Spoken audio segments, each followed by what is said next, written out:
নমস্কার বন্ধুরা, কেমন আছেন? আশা করি সবাই কুশলে আছেন। আমিও সুস্থ আছি।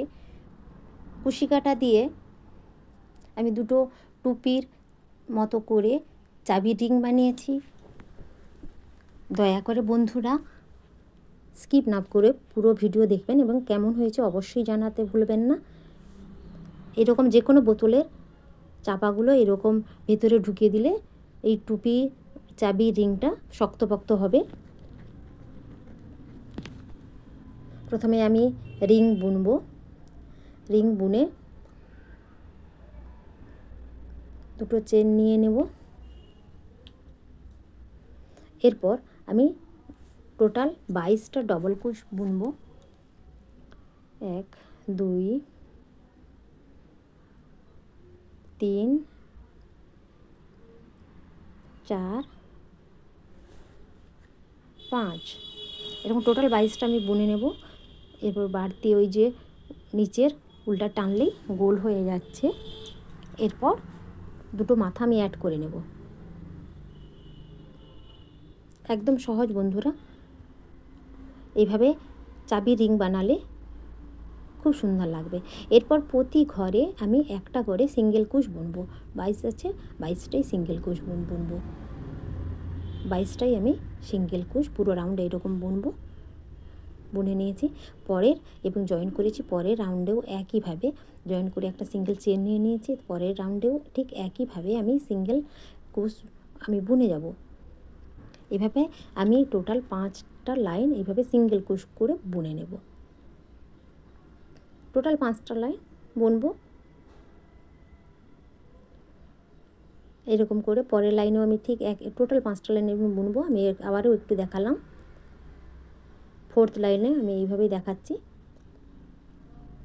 এইভাবেই সিঙ্গেল কুশ বুনবো। আমার 5টা লাইন 1 2 3 4 5 দেখুন 5টা লাইন বোনা হয়ে গেছে। এরপর টোটাল 22 আছে। এরপর প্রতি ঘরে দুটো করে আমি ডাবল ক্রোশিয়া বুনবো। প্রতি ঘরে দুটো করে টোটাল 22 2 44টা আমার ডবল কুশ ওইখানে বুনবো। প্রতি ঘরে দুটো করে এইভাবে প্রতি ঘরে দুটো করে আমি ডবল কুশ বুনছি।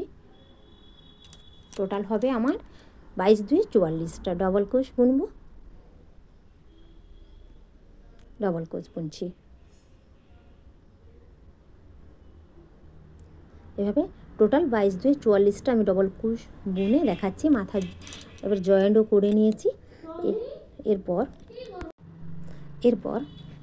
দুটো চেন নিয়ে নিয়েছি। 1 2 3 নম্বর ঘরে আমি ঠিক 3 নম্বর ঘরে আমি প্রথমে তিনটে ডাবল কুশ, তিনটে 1 ডিজাইন করছি 2 3। এরপর দুটো চেন নেব 1 2 একই ঘরে আবার তিনটে ডাবল কুশ বুনবো। 1 2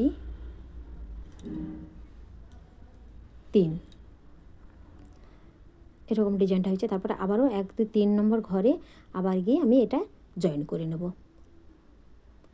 তারপর আবার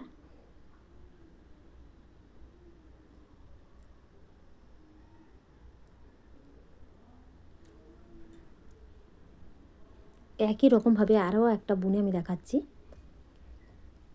আবার 1 2 3 নম্বর ঘরে আবারও আমি আবার তুলছি, ডবল কুশ বুনবো। তিনটে ডবল কুশ বুনবো 1 2 3 দুটো চেন 1 2 আবারও তিনটে ডবল কুশ 1 2 3। তারপর আবার 1 2 3 নম্বর ঘরে আমি এটাকে আবার জয়েন করছি। পরে আবার 1 2 3 নম্বর ঘরে আবার ডবল কুশ তিনটে, প্রথমে 1 2 3 দুটো চেন, তিনটে আবার ডবল কুশ,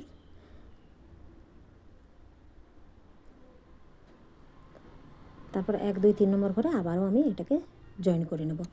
এই রকম ডিজাইনটা টুপির ডিজাইনটা করে নেব। হয়ে গেছে সবগুলো। এরপর এখানে আমি জয়েন করে নেব।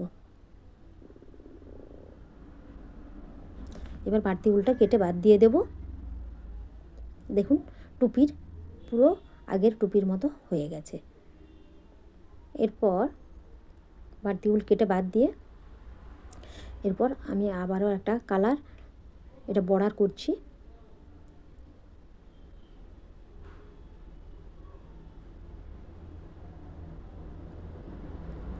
ঠিক এইভাবে প্রতিটা ঘরে এই রকম করে আমি বর্ডার দিয়ে যাব। ঠিক পেছন থেকে টেনে এরকম স্লিপ স্টিচ দিয়ে দেব।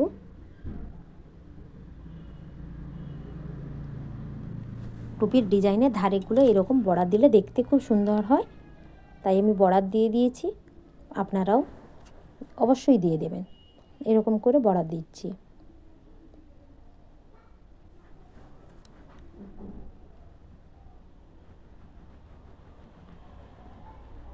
এরকম করে আমি পুরোটা কমপ্লিট করে দেখাচ্ছি।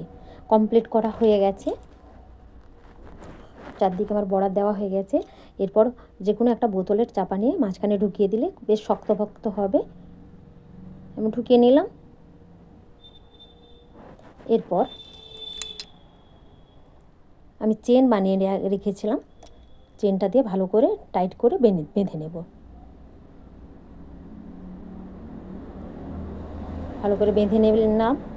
এরপর একটা চাবির রিং নিয়ে লাগিয়ে নেব। বাড়তি উলগুলো কেটে নেব আর চাবির রিং আমি এখানে লাগিয়ে নেব।